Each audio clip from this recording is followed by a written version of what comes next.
নমস্কার, শেয়ারবাজ থেকে আমি শাশ্বত মিত্র। আপনাদের সবাইকে আমার এডুকেশনাল চ্যানেলে স্বাগত।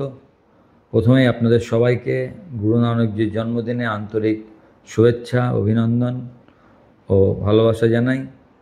গুরু নানকজির আদর্শে আমরা সবাই অনুপ্রাণিত থাকি এবং সত্য ও সহমর্মিতার পথে আমাদের জীবন এগিয়ে চলুক, এই আশা নিয়ে আজকে ভিডিওটা স্টার্ট করছি।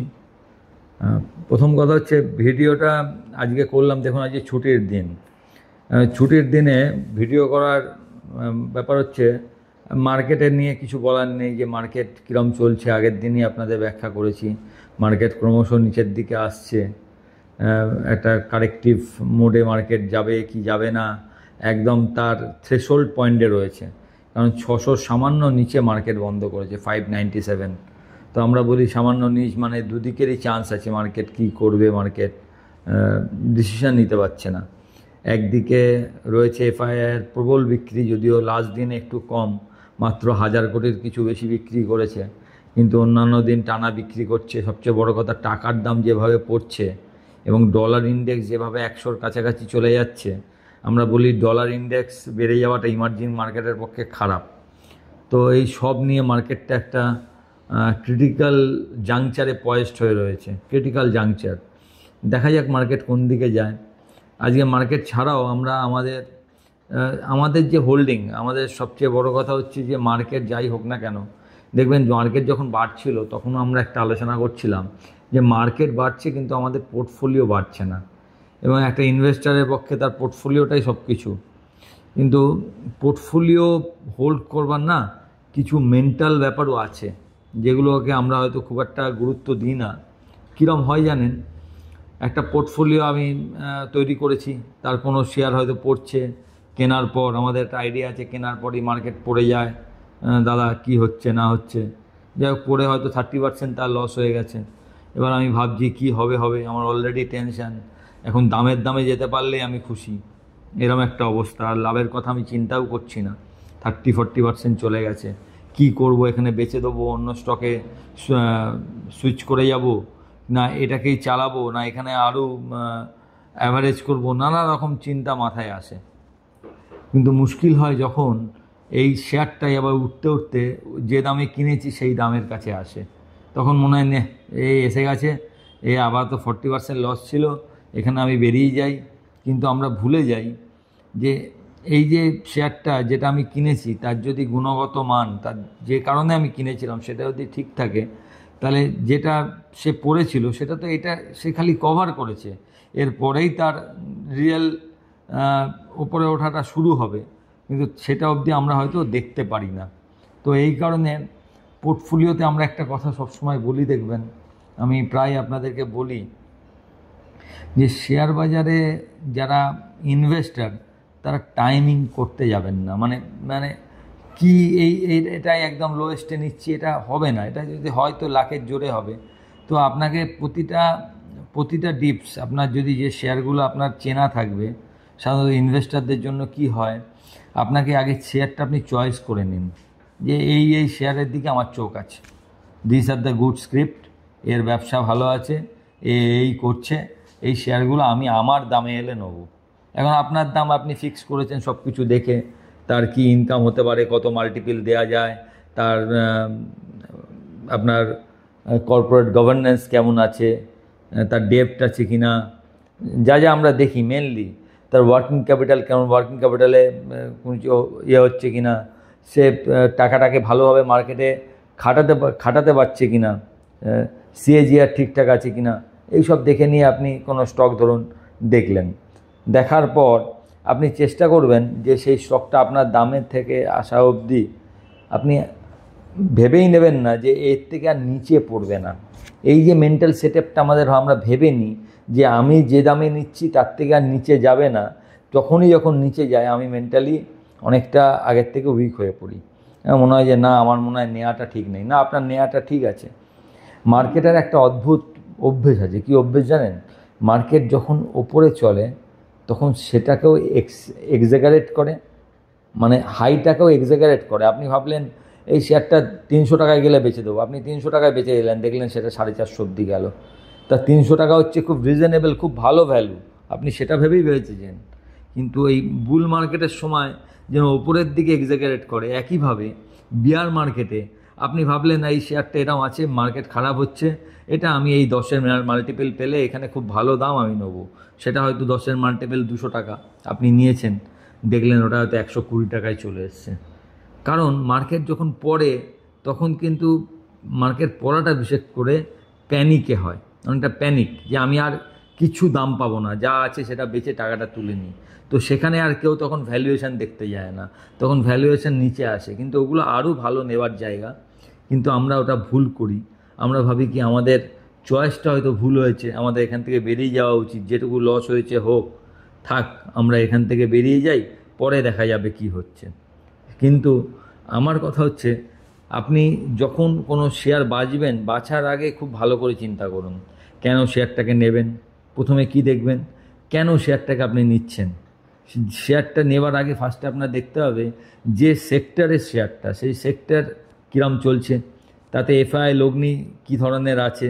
আপনি এখন আমাদের অনেকগুলো সাইট রয়েছে যেখানে ইমিডিয়েট এফআই কী করছে, কোথায় পয়সা লাগাচ্ছে, কোন দিকে পয়সা আসছে, এগুলো সব দেখা যায়। একটু নেট ঘাটলেই এগুলো আপনি দেখতে পাবেন। তো সেইগুলো দেখে আপনি ঠিক করলেন না আমি এই সেক্টরে পয়সা লাগাবো। এবার এই সেক্টর তো আপনার বাছা হয়ে গেল, এবার আপনি সেক্টরের মধ্যে শেয়ারটা চুজ করবেন। এবং শেয়ার চুজ করবার জন্য কি কি দেখতে হবে আপনাকে, প্রথম দেখতে হবে যে আপনি কি সেক্টরের লিডারটাকে চুজ করতে চাইছেন। লিডার যদি আপনি চুজ করেন তাহলে আপনাকে একটু বেশি দাম দিতে হবে, কারণ লিডার অলওয়েজ একটু হাই ভ্যালুয়েশনে চলে, সেটাকে আপনাকে মেনে নিতে হবে। অন্য কাউকে চুজ করার সঙ্গে আপনি আর লিডার চুজ করা এক নয়। দ্বিতীয়, আরেক ধরনের ইনভেস্টর আছে যারা সবসময় হিডেন জেমস চুজ করতে চায়।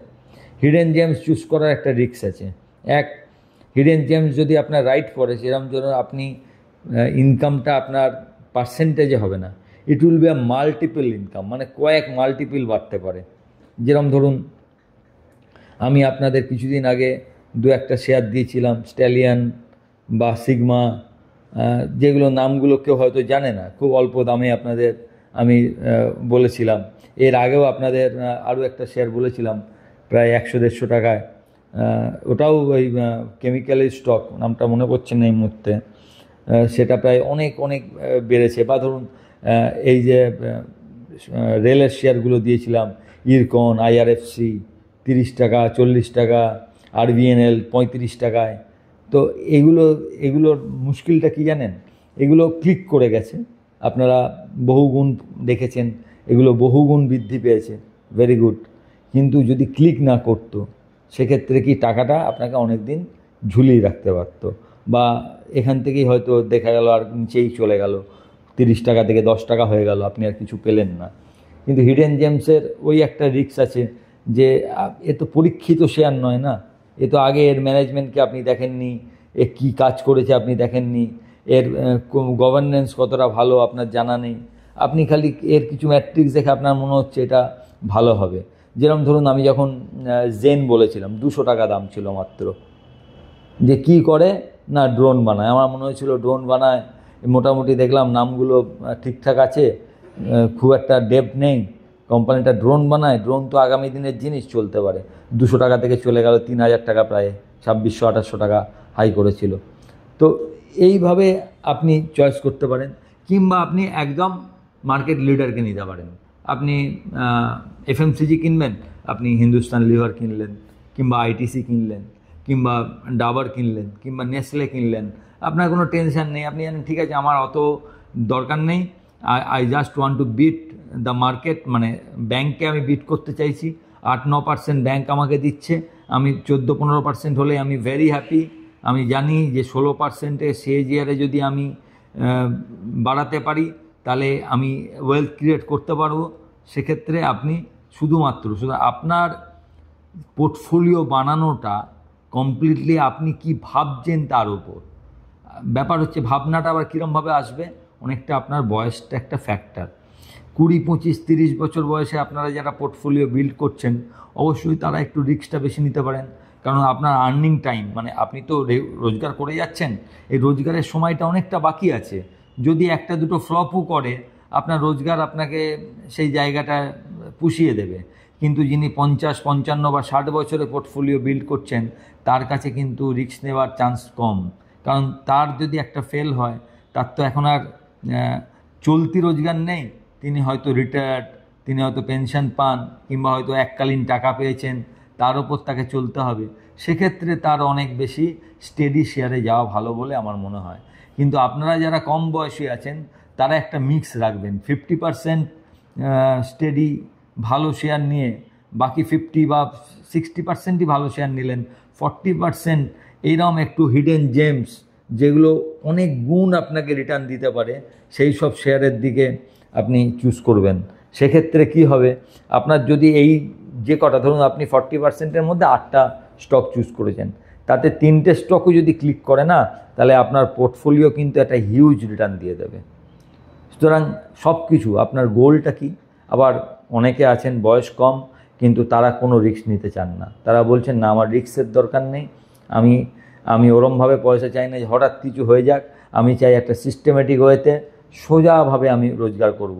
তাহলে আমি সোজা এমন শেয়ার বছরের পর বছর যারা রিটার্ন দিয়ে গেছে, ভালো শেয়ার, আপনার রাতের ঘুম প্রবলেম হবে না, সেই সব শেয়ারে আপনি লগ্নি করবেন।